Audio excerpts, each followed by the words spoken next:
दोस्तों, आज हम सभी गुंडप्पा विश्वनाथ जीवन की कहानी के बारे में जानेंगे। भारतीय क्रिकेट इतिहास के सबसे शानदार और कलात्मक बल्लेबाजों में से एक माने जाते हैं। वे 1975 के पहले क्रिकेट विश्व कप में भारतीय टीम का हिस्सा थे। अपनी शानदार तकनीक, धैर्य और आकर्षक बल्लेबाजी के कारण उन्होंने दुनिया भर के क्रिकेट प्रेमियों का दिल जीता।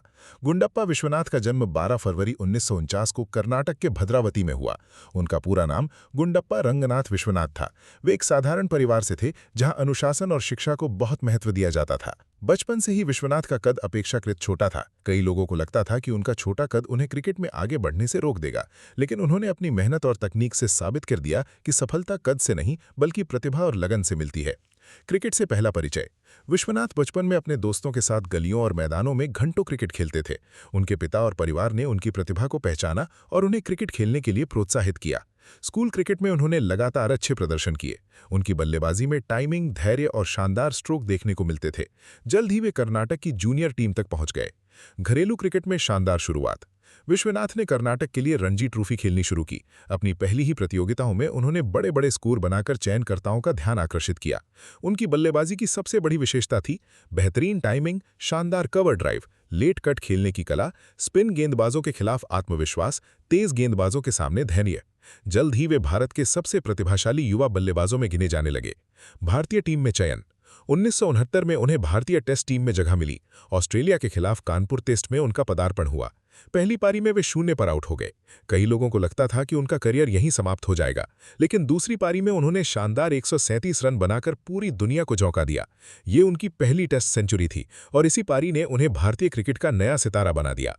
लगातार सफलता। इसके बाद विश्वनाथ भारतीय टीम के भरोसेमंद बल्लेबाज बन गए। वे इंग्लैंड, ऑस्ट्रेलिया, वेस्टइंडीज और न्यूजीलैंड जैसी मजबूत टीमों के खिलाफ लगातार रन बनाने लगे। उनकी बल्लेबाजी देखने के लिए दर्शक विशेष रूप से मैदान में आते थे। क्रिकेट विशेषज्ञ उन्हें दुनिया के सबसे स्टाइलिश बल्लेबाजों में गिनने लगे। 1975 विश्व कप की तैयारी। 1975 में पहली बार वनडे विश्व कप आयोजित होने वाला था। भारत ने अपने सबसे अनुभवी खिलाड़ियों को चुना, जिनमें गुंडप्पा विश्वनाथ भी शामिल थे। उस समय भारतीय टीम में कई दिग्गज खिलाड़ी थे। सुनील गावस्कर, फरोख इंजीनियर, बिशन सिंह बेदी, एरापल्ली प्रसन्ना, मदन लाल। विश्वनाथ से उम्मीद थी कि वे मध्य क्रम में टीम को मजबूती देंगे और बड़े मैचों में महत्वपूर्ण रन बनाएंगे।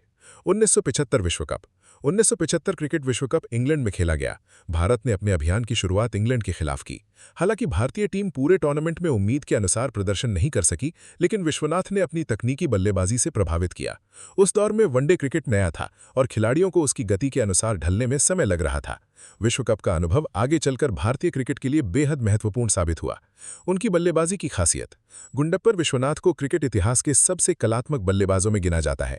उनकी प्रमुख खूबियां थीं गेंद को बहुत देर से खेलना, बेहतरीन फुटवर्क, गैप ढूंढने की अद्भुत क्षमता, मुश्किल परिस्थितियों में लंबी पारी खेलना, टीम के लिए जिम्मेदारी निभाना। उनकी बल्लेबाजी में ताकत से ज्यादा तकनीक और टाइमिंग दिखाई देती थी। ये भाग 1 था। भाग 2 में उनके टेस्ट करियर की यादगार पारियां, बड़े रिकॉर्ड, 1979 विश्व कप, कप्तानी, व्यक्तिगत जीवन, संन्यास और भारतीय क्रिकेट पर उनके प्रभाव का विस्तृत वर्णन किया जाएगा। गुंडप्पा विश्वनाथ की जीवन कहानी भाग 2। 1975 विश्व कप के बाद गुंडप्पा विश्वनाथ भारतीय टीम के सबसे भरोसेमंद मध्यक्रम बल्लेबाज बन गए। जब भी टीम मुश्किल में होती, कप्तान और साथी खिलाड़ियों की नज़र विश्वनाथ पर होती थी। उनकी शांत बल्लेबाजी कई बार भारत को हार से बचा लेती थी। वेस्टइंडीज के खिलाफ ऐतिहासिक पारियां। 1974-75 में चेन्नई, तत्कालीन मद्रास टेस्ट में वेस्टइंडीज के तेज गेंदबाज एंडी रॉबर्ट्स ने भारतीय बल्लेबाजी को झकझोर दिया था। उस कठिन पिच पर विश्वनाथ ने नाबाद 97 रन बनाए थे। ये शतक नहीं था, लेकिन इसे क्रिकेट इतिहास की महान पारियों में गिना जाता है, क्योंकि इसी पारी ने भारत को यादगार जीत दिलाने में अहम भूमिका निभाई थी। 1976 में पोर्ट ऑफ स्पेन टेस्ट में भारत को चौथी पारी में 400 से अधिक रनों का लक्ष्य मिला। इस चुनौतीपूर्ण मैच में विश्वनाथ ने शानदार 112 रन बनाए और भारत ने ऐतिहासिक जीत दर्ज की। 1979 विश्व कप। विश्वनाथ 1979 के विश्व कप में भी भारतीय टीम का हिस्सा रहे। उस समय भारतीय टीम सीमित अवधि के क्रिकेट में अभी सीख रही थी। टीम का प्रदर्शन उम्मीद के मुताबिक नहीं रहा, लेकिन विश्वनाथ ने अपनी तकनीक और अनुभव से टीम को मजबूती दी। कप्तानी और खेल भावना। 1979-80 में उन्हें कुछ समय के लिए भारतीय टीम की कप्तानी करने का अवसर मिला। इसी दौरान इंग्लैंड के खिलाफ गोल्डन जुबली टेस्ट में एक ऐसी घटना घटी जिसने उन्हें महान खिलाड़ी के साथ साथ महान इंसान भी साबित किया। इंग्लैंड के बल्लेबाज बॉब टेलर को अंपायर ने आउट दे दिया था, लेकिन विश्वनाथ को लगा कि कैच साफ नहीं था। उन्होंने अपनी अपील वापस लेकर बल्लेबाज को दोबारा खेलने के लिए बुला लिया। क्रिकेट इतिहास में ये खेल भावना का एक यादगार उदाहरण माना जाता है। व्यक्तिगत जीवन। 1978 में विश्वनाथ ने कविता गावस्कर से विवाह किया, जो सुनील गावस्कर की बहन है। इस तरह भारत के दो महान क्रिकेटरों का परिवार एक हो गया। उनका एक पुत्र भी है और परिवार लंबे समय से बेंगलुरु में रह रहा है। संन्यास और बाद का जीवन। 1983 में उन्होंने अंतर्राष्ट्रीय क्रिकेट से संन्यास ले लिया। अपने करियर में उन्होंने 91 टेस्ट मैच, 6080 टेस्ट रन, 14 शतक, 35 अर्धशतक, टेस्ट औसत 41.93 बनाए। उन्होंने 25 एक दिवसीय मैच भी खेले। संन्यास के बाद वे आईसीसी मैच रेफरी, भारतीय टीम के चयन समिति अध्यक्ष, टीम मैनेजर और युवा खिलाड़ियों के मार्गदर्शक के रूप में भी जुड़े रहे। सम्मान। विश्वनाथ को भारतीय क्रिकेट में उनके योगदान के लिए कई सम्मान मिले, जिनमें अर्जुन पुरस्कार, पद्मश्री और बीसीसीआई का CK Naidu lifetime achievement award प्रमुख है। प्रेरणादायक संदेश। गुंडप्पा विश्वनाथ की कहानी हमें सिखाती है कि महान खिलाड़ी केवल रन बनाकर नहीं बनते, बल्कि अपने चरित्र, ईमानदारी और खेल भावना से भी अमर हो जाते हैं। छोटे कद के बावजूद उन्होंने दुनिया के सबसे खतरनाक गेंदबाजों का सामना किया और भारतीय क्रिकेट को नई ऊंचाइयों तक पहुंचाया।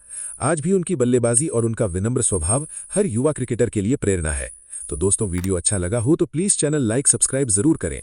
Thanks for watching friends.